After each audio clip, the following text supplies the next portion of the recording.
Past continuous tense का जब हम एक्टिव वॉइस से पैसिव वॉइस बनाते हैं, ध्यान दीजिएगा, पास्ट कंटीन्यूअस टेंस का जब एक्टिव वॉइस से पैसिव वॉइस बनाता है तो वाज वेयर के साथ किसका प्रयोग कर देना है, बीइंग का प्रयोग कर देना है।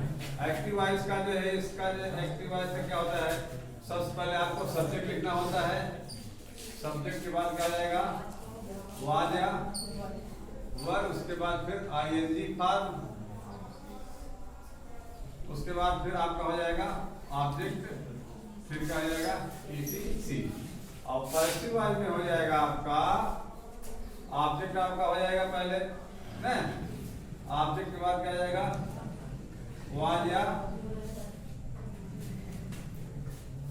वर हो जाएगा, फिर क्या हो जाएगा बीइंग हो जाएगा ना, और बीइंग के बाद वर्ब की तीसरी अवस्था फिर बाय सब्जेक्ट।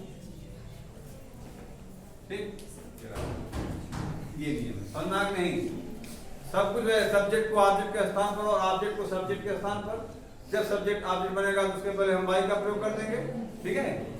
और जो हेल्पिंग वर्ब है, जो वाज वेयर थी, यहाँ पर वाज वेयर के साथ बीइंग का प्रयोग कर देना, सिंपल सी बात है, कोई दिक्कत किसी को। एग्जाम्पल लेते हैं,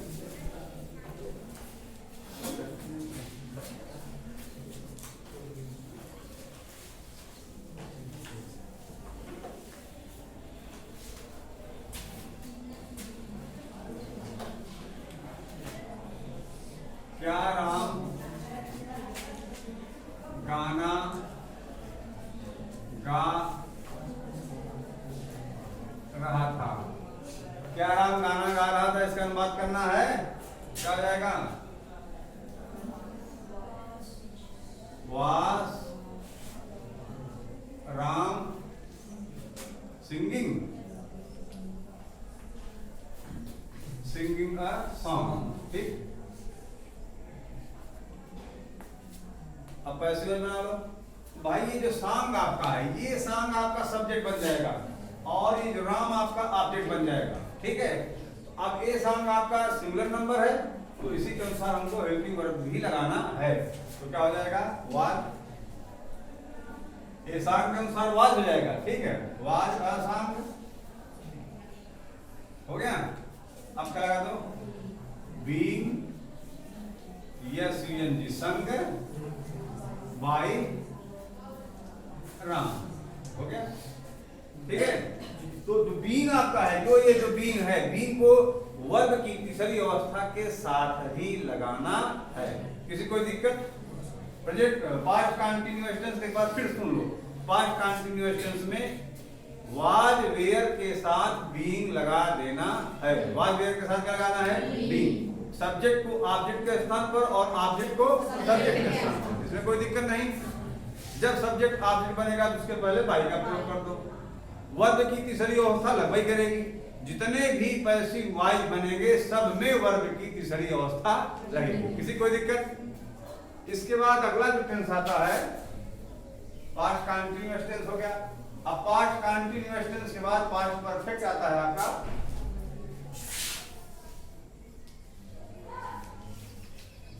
बहुत सिंपल है। पास्ट परफेक्ट में क्या हो जाएगा, अरे भाई पास्ट परफेक्ट में हैड के साथ हैड बीन हो जाएगा, हैड के साथ क्या हो जाएगा, हैड बीन। अब देखिए इसका नियम क्या है, एक्टिव वॉइस का अनुवाद भी आपका हो जा रहा है, एक बार जो ये हो रहा है इससे आपका अनुवाद भी हो जा रहा है। पहले आपको सब्जेक्ट लिखना होता है, सब्जेक्ट के बाद आप हैड लिखते हो, हैड के साथ वर्ब की तीसरी अवस्था लगाते हो, वर्ब की तीसरी अवस्था के बाद ऑब्जेक्ट लगाते हो, उसके बाद जो कुछ और व्यवस्था है लगा देते हो, इतना तो मालूम है भाई। पैसिव वॉइस में आपका क्या हो जाएगा, पैसिव वॉइस में आपको पहले ऑब्जेक्ट लिखना होगा, क्या लिखना होगा, ऑब्जेक्ट हो गया, ऑब्जेक्ट के बाद आपको हैड लगा दो, हैड के बाद फिर बीन लगा दो, बीन के बाद वर्ब की तीसरी अवस्था लगा दो, वर्ब की तीसरी अवस्था के बाद आपको लगाना है बाई, और बाई के बाद आपको सब्जेक्ट ले लेना है, किसी कोई दिक्कत भाई, सब कुछ वही है, केवल आपको हैड के साथ हैड बीन लगाना है, किसमें पैसिव वॉइस में, ठीक है। आप देखिए एक एग्जाम्पल लेते हैं, you had CALLED called me, you had called me ना, कोई दिक्कत किसी को? अब देखिए यह जो आपका ऑब्जेक्ट है, ध्यान दीजिएगा, यह जो ऑब्जेक्ट है यहां पर आएगा और यह जो सब्जेक्ट है यहां पे जाएगा, ठीक है। और जो हेड है, हेड के साथ बीन लग जाएगा। अब देखिए मी आपका इधर आ गया, जब आपका मी यहाँ पर ऑब्जेक्ट है इस साइड में आएगा तो क्या बन जाएगा? सब्जेक्ट। भाई ये सब्जेक्ट वाला ही कॉलम है, ये ऑब्जेक्ट वाला ही कॉलम है, समझ में आ रहा नहीं? अभी सोचो कि यहाँ पर यू आपका सब्जेक्ट है ना, तो यहाँ पर भी यू सब्जेक्ट ही काम करेगा नहीं, ऑब्जेक्ट बन जाएगा।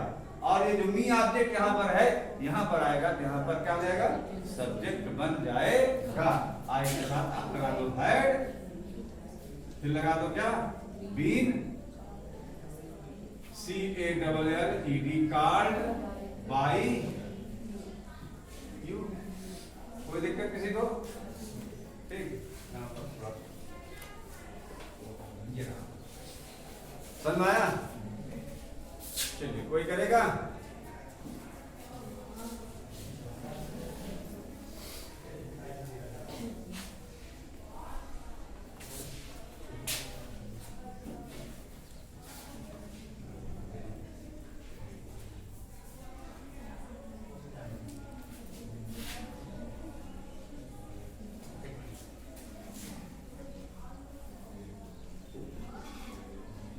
चलो कहो यार जल्दी से होगी।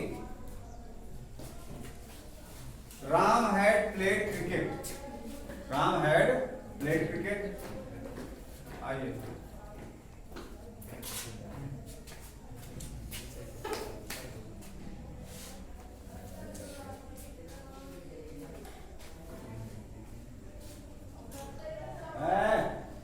क्या चिल्लाया जा रहा है?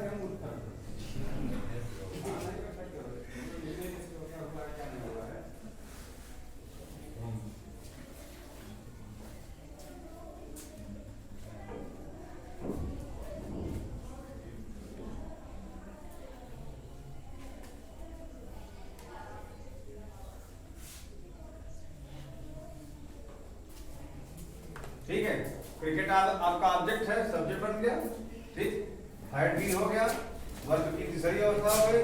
और जब सब्जेक्ट यहाँ पर राम है, वहां पर जाकर के ऑब्जेक्ट का काम कर रहा है, इसके पहले हम बाई का प्रयोग कर देते, ठीक है, कोई दिक्कत? अब इसके बाद ये दो टेंस अभी आपके और बचे हुए हैं, दो टेंस आपके और बचे हुए हैं। और वह दो टेंस कौन है? एक है आपका फ्यूचर इंडेफिनिट टेंस, एक आपका है फ्यूचर इंडेफिनिट टेंस और एक क्या है? Future perfect tense. Future INDEFINIT, future indefinite tense. Future indefinite tense के एक्टिव वॉइस का नियम है, सबसे पहले आपको लिखना होगा सब्जेक्ट लिखना होगा, फिर शैल या विल लगाना होता है, वर्ब की पहली अवस्था, उसके बाद फिर ऑब्जेक्ट, ठीक। आई और वी के साथ ध्यान दीजिएगा, आई के साथ शैल, सॉरी आई और वी के साथ, आई और वी के साथ शैल का प्रयोग करते हैं और अन्य के साथ विल का प्रयोग करते हैं। अगर हमारा कर्ता आई और वी है तो उसके साथ शैल का प्रयोग करेंगे, और मान लीजिए और कुछ है तो वहां पर हम विल का प्रयोग करेंगे। यानी सेकंड और थर्ड पर्सन के साथ, सेकंड पर्सन और थर्ड पर्सन के साथ हम विल का प्रयोग करते हैं। फ्यूचर इंडेफिनिट टेंस में वर्ब की पहली अवस्था लगती है। एक बात ध्यान दीजिएगा, यहाँ पर कर्ता चाहे जो भी हो, एक होता है बेयर इंफिनिटिव। बेयर इंफिनिटिव वह इंफिनिटिव होता है जो जहां पर टू लिखा ही नहीं जाता है, लेकिन उस वर्ब पर नंबर, पर्सन और टेंस का प्रभाव नहीं पड़ता, अर्थात वर्ब की पहली ही अवस्था रहेगी। चाहे आई शैल सिंग, ही विल सिंग, कुछ भी लिखो, चाहे दे लिखो, आई वी यू दे, जितने भी सब्जेक्ट आप हैं सबको लिख डालोगे, लेकिन सबके साथ वर्ब की पहली ही अवस्था लगेगी, इसीलिए यहाँ पर वेयर इंफिनिटी का प्रयोग करते हैं। हाँ तो देखिए फ्यूचर इंडेफिनिट टेंस में सबसे पहले सब्जेक्ट लिखा जाएगा, सब्जेक्ट के पास है या विल, फिर वर्ब की पहली अवस्था, फिर ऑब्जेक्ट। ये तो एक्टिव वॉइस का नियम था। आपका पैसिव वॉइस का नियम क्या हो जाएगा? आपको ऑब्जेक्ट लिख देना है, ऑब्जेक्ट के पास है या विल हो गया, उसके बाद क्या लगा देना है? बी लगा देना। क्या लगाना है? बी। फिर आपको वर्ब की तीसरी अवस्था जाएगा, फिर बाई और सब्जेक्ट हो जाएगा। ठीक है,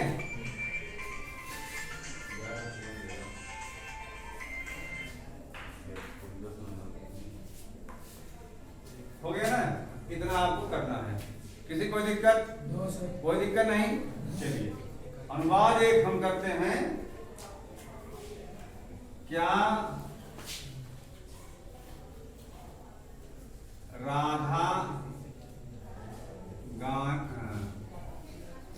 गाना गाएगी? क्या राधा गाना गाएगी? कोई अनुवाद करेगा? तो क्या आ जाएगा? Will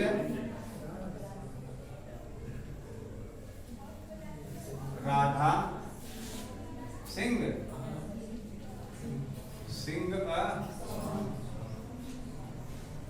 song, will Radha sing a song. अब इसका पैसिव वॉइस बनाएंगे। अब देखिए यहाँ पर जो आपका ये सॉन्ग है, ये सॉन्ग आपका सब्जेक्ट बनेगा ना, तो ये सॉन्ग के अनुसार आपको शैल या विल का प्रयोग करना है, क्योंकि हमने पहले ही बताया है कि आई और वी के साथ शैल का प्रयोग करेंगे और अन्य के साथ हम विल का प्रयोग करेंगे। हेलो, हाँ, अरे यार स्कूल पहले आप, पहले स्कूल नहीं है वहीं, स्कूल आइए। इसके अनुसार बनेगा ना, तो क्या आ जाएगा? विल लगा दो, हो गया, कोई दिक्कत? अब उसके बाद फिर क्या लगाना है? आसाम, कोई दिक्कत? अब देखिए बी का प्रयोग, बी हो गया, SUNG संग बाई राम, राधा। चलो Radha Krishna Ram RA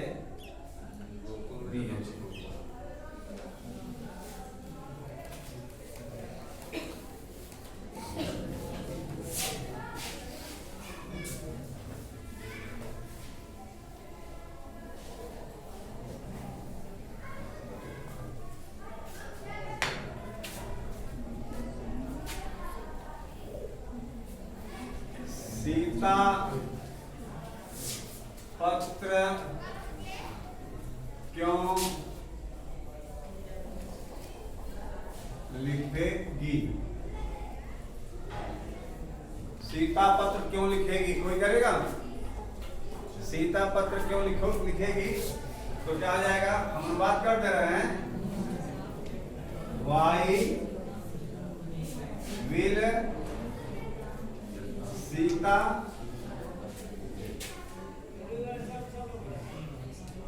right a letter ना, why will Sita write a letter. अब इसका पैसिव वॉइस बनाना है, पैसिव वॉइस कोई बनाएगा? हाँ? कोई पैसिव वॉइस नहीं बनाएगा? लड़कियों कोई बनाओगे? चलिए नहीं बन रही है। अब देखिए यहाँ पर ए लेटर आपका सब्जेक्ट बनेगा और सीता आपकी ऑब्जेक्ट बनेगी, ठीक है। और वाई तो डबल इंट्रोगेटिव में है, तो डबल इंट्रोगेटिव में रहबे करेगा, तो क्या हो जाएगा? तो वाई को वाई के स्थान पर रहने दो, विल को विल के स्थान पर रहने दो, हो गया। और लेटर ले आओ इधर, हो गया ना। लेटर अभी क्या है, बी में छुटा हुआ है आपका, बी हो गया। Written WRITTEN by Sita, mark of interrogation आ रहा है। हो गया, किसी कोई दिक्कत? यह आपका फ्यूचर इंडेफिनिट टेंस है, ठीक है।